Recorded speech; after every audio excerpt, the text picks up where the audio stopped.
فحملته فانتبذت به مكانا قصيا فأجاءها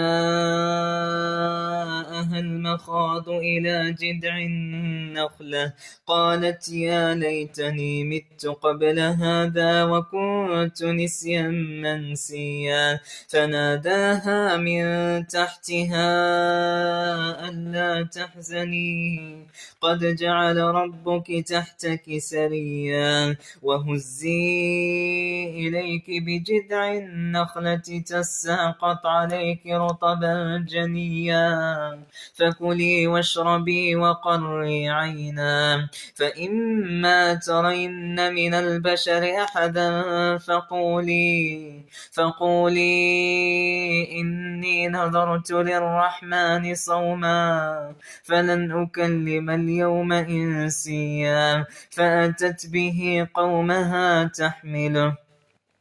قالوا يا مريم لقد جئت شيئا فريا يا أخت هارون ما كان أبوك امرأ سوء وما كانت أمك بغيا فأشارت إليه قالوا كيف نكلم من كان في المهد صبيا قال إني عبد الله آتاني الكتاب وجعلني نبيا وجعلني مباركا أينما كنت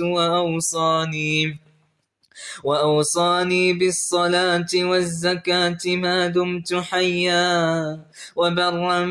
بوالدتي ولم يجعلني جبارا شقيا وسلام علي يوم ولدت ويوم أموت والسلام علي يوم ولدت ويوم أموت ويوم أبعث حيا ذلك عيسى بن مريم قول الحق الذي فيه يمترون ما كان لله أن يتخذ من ولد سبحانه إذا قضى أمرا فإنما يقول له كن فيكون وأن الله ربي وربكم فاعبدوه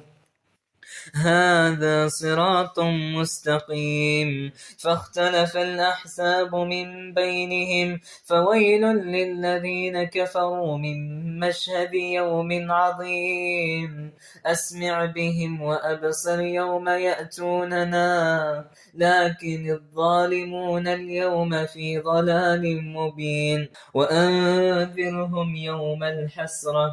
وأنذرهم يوم الحسرة إذ قضي الأمر وهم في غفلة وهم لا يؤمنون